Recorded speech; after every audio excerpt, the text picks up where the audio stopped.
Bom, então, como nós falamos, vamos pensar agora um pouco nessa formação, né, dos combustíveis fósseis. Né? Aí pensando não só no petróleo, mas também no carvão, no gás. Né? Os combustíveis fósseis, veja bem, guarde isso. A sua formação se dá em ambientes sedimentares, tá? Então vale a pena você voltar naquelas aulas iniciais de geologia e olhar um pouco melhor para essa parte de terrenos sedimentares, né? O acúmulo de camadas de sedimentação. Só que no caso aqui, veja, sedimentares antigos, da era paleozoica, sedimentar paleozoico, a gente diz isso, terrenos sedimentares paleozoicos, são da idade paleozoica. Quanto que dá isso? Cerca de 400 milhões de anos. Ou mesozoicos, né? De 200 milhões de anos para cá. Frequentemente, preferencialmente de origem marinha. Na verdade, não só marinha, mas se a gente for falar de carvão, a gente fala também de origem lacustre ou paludial, ambiente paludial, onde você tem pântanos. Pensa em pântano, né? Mas assim, é interessante que tem que ter água no ambiente. São organismos ligados à vida aquática de alguma maneira. Origem marinha, essa matéria orgânica da fauna e da flora marinha vai virar, quando fossilizada, né? Tem que haver um processo de fossilização. Essa fossilização tem a ver com o aquecimento geotérmico, como a gente já havia falado, e esse processo é como se fosse um cozimento, cozinha essa matéria orgânica. A matéria orgânica já está em decomposição, matéria orgânica morta, já em processo de decomposição, os organismos decompositores já estão dando conta daquela matéria orgânica e, de repente, essa decomposição é interrompida por um processo aí tectônico que vai levar à fossilização, vai cozinhar esse material do jeito que ele estava. Então, interrompe, paralisa a fossilização. Né? Por isso que, frequentemente, o petróleo pode ter cor escura, pode ter cheiro forte de matéria orgânica podre ou qualquer coisa assim. E aí é fossilizada, né? Existe a fossilização. Isso aí, depois que aconteceu, permite o surgimento dessas reservas. As reservas são esses ambientes grandes, soterrados, onde lá embaixo tem bastante petróleo. Uma reserva é isso, quando tem bastante petróleo e quando é possível se perfurar e se explorar esse petróleo. E aí a gente começa a pensar em reservas, reservas exploráveis, reservas produtivas, isto é, que estão sendo exploradas. E aí pode surgir, como a gente já falou, tanto o petróleo quanto o gás. Né? O gás também vai surgir frequentemente num ambiente que é quase o mesmo. Se você imaginar na sua cabeça, embaixo da terra, a chamada armadilha, trapa, onde se forma o petróleo, né? Frequentemente você tem camadas ali de petróleo pesado, muitas vezes já quase que, como eu falei, betume, né? Uma pasta de petróleo.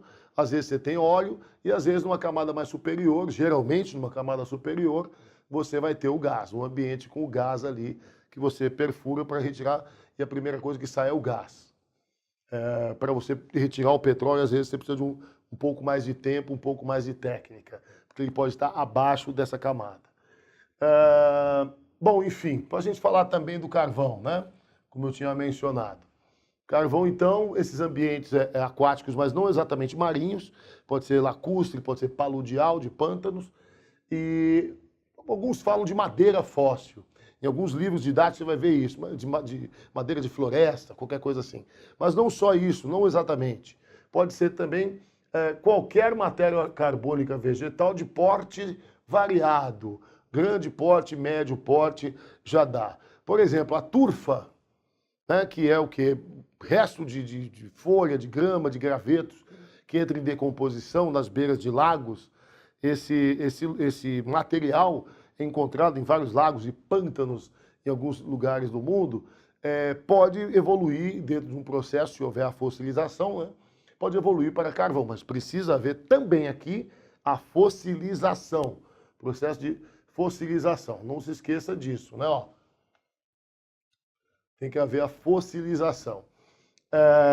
Mas um detalhe, o ambiente onde se forma o carvão, ele depois de um período que ele se formou, ele tem que passar por um resfriamento. Tem que ter tido um ambiente que ficou gelado ou muito frio. Esse resfriamento é importante para a manutenção dessas reservas, para a interrupção da decomposição por matéria orgânica e a concentração do carbono. Existem vários tipos, vários níveis desse processo. O carvão mais bem maturado, mais bem evoluído, ele tem uma concentração sempre acima de 50%, 60% de carbono na sua matéria toda. E ele tem um aspecto de rocha, ele é duro, tá? Mas com 60% de carbono é um material de ótima qualidade, de muita utilização. Como eu já falei, foi utilizado para aquecimento, é utilizado para aquecimento de residências, de empresas, etc. Caldeiras, foi utilizado e é utilizado na confecção do aço e é também uma energia para a propulsão de uma série de equipamentos.